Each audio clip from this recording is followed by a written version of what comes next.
Bem-vindos a mais uma edição do JR 15 Minutos, o podcast da Record que aprofunda as notícias que mexem com a nossa vida. A cesta básica dos brasileiros vai mudar para ficar mais saudável. Assunto para Luiz Fara Monteiro, de Brasília. O presidente Lula assinou hoje 2 decretos voltados à segurança alimentar e ao combate à fome no Brasil. E segundo o próprio governo, mais de 20 milhões de brasileiros ainda convivem com a fome no país. As medidas foram assinadas durante reunião do Conselho Nacional de Segurança Alimentar e Nutricional. O CONSEA entregou ao presidente Lula as propostas para o Plano de Segurança Alimentar e Nutricional para o período de 2024 a 2027. O governo federal publicou recentemente o decreto que regulamenta a nova cesta básica.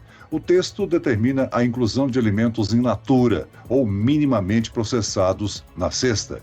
A mudança é apoiada nas orientações dos guias alimentares brasileiros do Ministério da Saúde e busca diminuir a presença de alimentos ultraprocessados, que aumentam o risco de doenças. Quais são os alimentos da nova cesta básica? O que a medida altera em termos de nutrição? E os alimentos ultraprocessados serão extintos?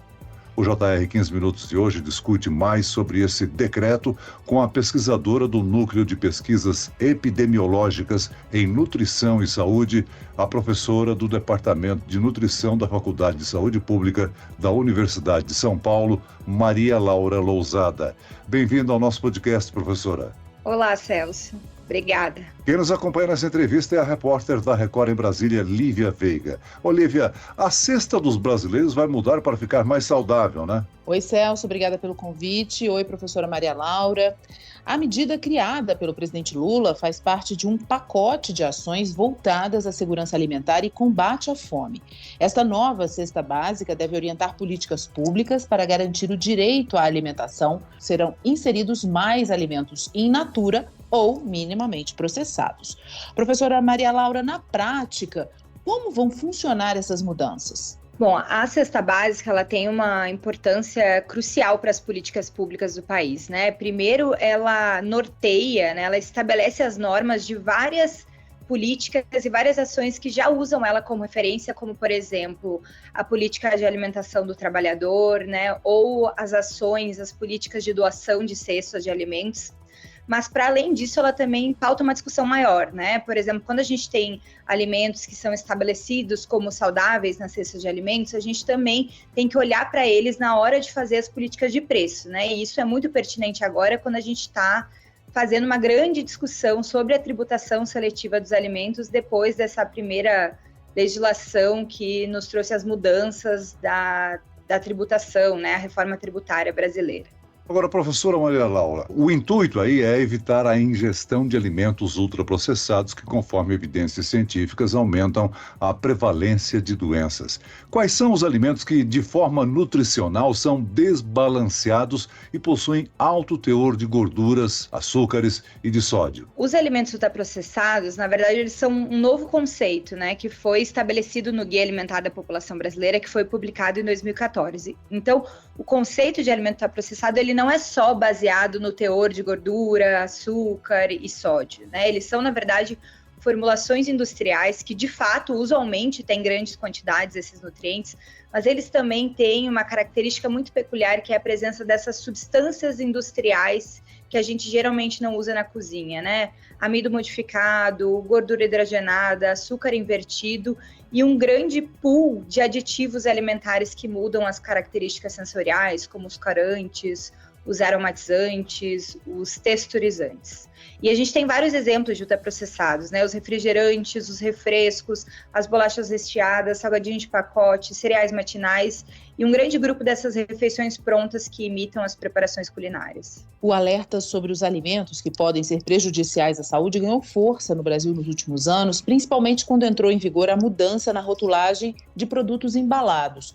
Qual a relação desses alimentos com tantos problemas de saúde, professora? Então, de fato, né, hoje a gente tem, recentemente foi publicado um grande estudo que mostrou a relação do alto consumo de alimentos processados com mais de 30 doenças crônicas, né, incluindo aí diabetes, doenças cardiovasculares, vários tipos de câncer, doenças gastrointestinais e até mesmo algumas doenças relacionadas à saúde mental, como a depressão, e todas essas doenças altamente relevantes para o cenário da população brasileira, né?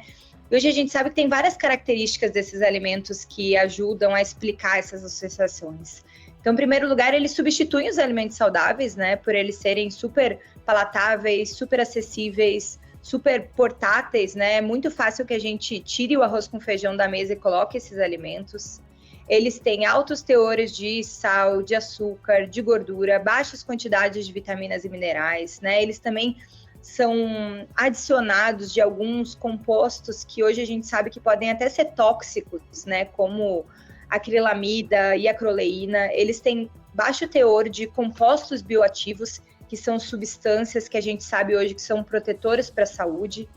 E acho que um ponto importante é que eles também têm baixo teor de saciedade, né? O que significa isso? Quando a gente come esses alimentos, o nosso cérebro não processa da mesma forma com que ele processaria outros alimentos e faz com que a gente coma cada vez mais. Então, todo esse conjunto de características é o que explica a associação desses alimentos com todas essas doenças. Era sabido que os ultraprocessados são altamente prejudiciais à saúde, né? Por que eles estavam incluídos na cesta básica dos brasileiros, professora?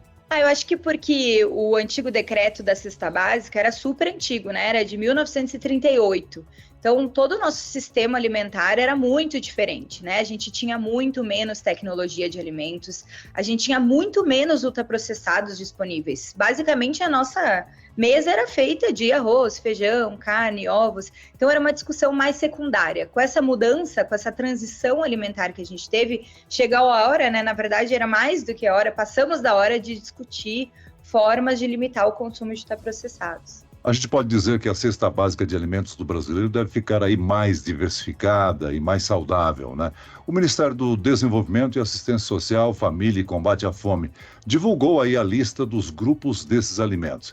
O que vai compor este kit, professora? E quais foram os critérios da escolha? Acho que o principal critério foi embasar, né, a lista de alimentos no Guia Alimentar para a População Brasileira, que é o documento oficial do Ministério da Saúde, que diz o que é uma alimentação saudável para os brasileiros, né, e teve como uma premissa básica não incluir nenhum ultraprocessado, a base ser os alimentos in natura ou minimamente processados, e tem alguns itens que a gente chama de processados, como queijo, que são incluídos, né? Mas a cesta é composta de arroz, feijão e outras leguminosas, uma diversidade enorme, mais de 100 tipos de frutas, verduras, raízes e tubérculos, nozes e sementes, ou seja, só alimentos saudáveis básicos, né, e que já fazem parte da cultura do brasileiro. Eu acho que isso também é um ganho muito grande dessa cesta básica, né, considerar a regionalidade e o que a gente de fato já come, né, não colocar algum alimento que tenha a ver com a cultura dos Estados Unidos e que, na verdade, a gente não tem interesse nenhum em incluir na nossa mesa. Professora, completando o que a senhora respondeu agora, então, os alimentos ultraprocessados serão impedidos de serem incluídos nessa nova cesta básica ou existe alguma exceção? Não tem exceções em relação aos alimentos ultraprocessados, né? Eles estão fora da cesta básica. Os alimentos processados, que são sim alimentos industrializados, mas bem mais simples, né? Geralmente feitos com 2 ou 3 ingredientes, com sal e açúcar, mas sem todos esses aditivos cosméticos, daí sim, eles têm algumas exceções, né? Por exemplo, o queijo, né? Um alimento que ele é processado, ele não é totalmente in natura, mas ele foi incluído também na cesta básica. Agora, professora, a mudança visa criar aí sistemas alimentares saudáveis e sustentáveis, além de promover a proteção de uma alimentação adequada da saúde, do meio ambiente. A falta de acesso à educação alimentar é uma triste realidade aqui no Brasil, né? Eu acho que o que faz a gente aumentar o acesso é um conjunto de ações, né? Acho que nenhuma ação sozinha faz com que a gente comece a mudar a nossa alimentação e a mudar o sistema alimentar, né? A cesta básica está dentro aí de políticas que tem que aumentar, claro, a informação, o direito à informação, as ações de educação alimentar e nutricional na sociedade como um todo e nas escolas, né? A gente tem que discutir a tributação dos alimentos ultraprocessados, né? A gente tem que discutir a regulação de espaços institucionais, como, por exemplo, os alimentos que são ofertados em locais de trabalho, nos hospitais. Então, na verdade, não é uma outra ação que vai mudar isso, mas o conjunto dessas ações e a educação alimentar está aí no meio delas. Agora, a nova lista vai servir como referência para compras do governo e políticas públicas? O que isso impacta, hein? Exatamente, né? Ela impacta diretamente nas políticas públicas que já têm a cesta como referência, né? Um exemplo é a política de alimentação do trabalhador, mas ela também serve sim como referência para pautar outras discussões, né? Por exemplo, é muito óbvio, né, que a gente use a cesta básica nessa discussão da tributação dos alimentos, né? Porque ao entender que os alimentos in natura minimamente processados são importantes para a alimentação das pessoas, a gente tem que fazer com que o preço desses alimentos seja menor, né? E por outro lado, quando os alimentos processados são entendidos como não saudáveis, a gente pode abrir uma grande discussão aí sobre a tributação seletiva como forma de proteção das pessoas. Professora, o decreto também criou uma prioridade para alimentos produzidos pela agricultura familiar. A senhora acredita que dessa forma vai ser possível contribuir para a geração de renda dos pequenos produtores rurais? Certamente a cesta básica ela fez uma coisa muito interessante que foi juntar, né, a saúde, né, o consumo com a produção de alimentos, que é exatamente essas ações que são sistêmicas, né, que agem sobre o sistema alimentar.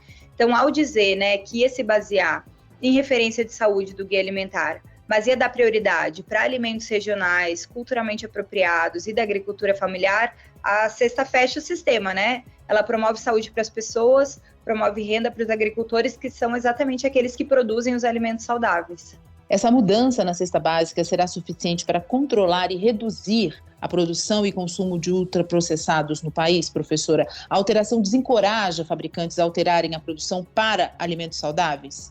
Acho que uma política sozinha, ela não é capaz de alterar tudo que a gente quer, né? Ela entra aí no guarda-chuva de várias políticas públicas que o governo tem discutido, que ainda precisa discutir, né? Claro que ela vai ser muito importante para a saúde das pessoas. Ela foi um marco, né? O Brasil, inclusive, foi pioneiro na discussão de uma cesta básica saudável, né? Mas junto com a cesta básica, a gente vai falar de preço de alimentos, a gente vai falar de regulação da publicidade abusiva de alimentos processados para criança, a gente vai falar da abordagem do guia alimentar da população brasileira nos serviços de saúde. Então, né, com esse guarda-chuva de políticas públicas é que a gente vai conseguir, daí sim, ter um efeito que a gente quer no problema.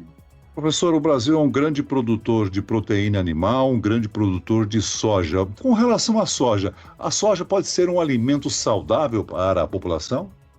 O grão de soja, de fato, é um alimento in natura ou minimamente processado, né? Mas hoje em dia, no Brasil, a gente não tem o costume de comer a soja como ela poderia ser comida, né? Ela, na verdade, é praticamente um commodity para exportação. E a verdade é que partes da soja são usadas para a produção de alimentos ultraprocessados, né? Então, a gente está comendo soja dentro do alimento ultraprocessado. Parte da soja está indo para a ração e a gente muito pouco faz ali a soja temperada, né, numa salada, que poderia muito bem compor a nossa alimentação. É uma questão de hábito alimentar da nossa população, né? De hábito e da indução mesmo da produção para isso, né? Porque a gente sabe que a produção é muito voltada para exportação, então tem não só um hábito, mas como a gente construiu essa cultura da soja na nossa sociedade também. Agora, como alimento, ela é saudável, né? Sim, com certeza, né? Uma salada de soja maravilhoso. Professor, esse movimento do governo de eliminar os alimentos ultraprocessados na cesta básica segue de acordo com as novas diretrizes da proposta tributária? Sim, com certeza, né? Os alimentos, a ideia é que os alimentos inseridos na cesta básica, os alimentos in natura ou minimamente processados da cesta básica, tenham uma isenção de impostos, né? Com essa ideia de que esses alimentos devem ser mais acessíveis para a população brasileira. Professora, a questão dos ultraprocessados entrou na nossa vida, principalmente nos últimos anos. Uma mudança alimentar, nutricional de um país, de uma população, leva muito tempo para acontecer? Olha, eu acho que depende, né? Depende das políticas públicas, depende do poder político, da vontade social, né? Do poder, da vontade, da inércia política. Acho que a entrada dos ultraprocessados, na verdade, foi muito rápida na nossa sociedade, né? Quando eles entraram, eles já chegaram para ficar, né? Com uma publicidade super massiva, né? Com os preços desses alimentos caindo cada vez mais, né? Acho que essa mudança para esse lado foi muito rápida. Talvez a gente voltar, né? A gente reverter esse processo seja ainda mais difícil, né? Porque a gente tem um poder menor, as políticas públicas elas são mais difíceis de serem colocadas em prática, enfrenta muitos conflitos de interesse também, né? Então, acho que a velocidade da mudança depende dos fatores que determinam essa mudança. Muito bem, nós chegamos ao fim desta edição do 15 Minutos. Eu quero aqui agradecer a participação e as informações da pesquisadora do Núcleo de Pesquisas Epidemiológicas em Nutrição e Saúde, a professora do Departamento de Nutrição da Faculdade de Saúde Pública da Universidade de São Paulo, Maria Laura Lousada. Muito obrigado pela sua participação e informações, professora. Muito obrigada, um abraço para vocês. E agradeço a presença da repórter da Record em Brasília, Lívia Veiga. Obrigado, Lívia. Obrigada, Celso. Até a próxima. Esse podcast contou com a produção de David Bezerra e dos estagiários Fernando Russo e Isabela Santos. Sonoplastia de Marcos Vinícius, coordenação de conteúdo, Edivaldo Nunes e Deni Almeida. Direção editorial, Tiago Contreira. Vice-presidente de jornalismo, Antônio Guerreiro. Você pode acompanhar o JR 15 Minutos no portal r7.com, nas redes sociais do Jornal da Record e nas principais plataformas de streaming. Eu, Celso Freitas, te aguardo no próximo episódio. Até amanhã.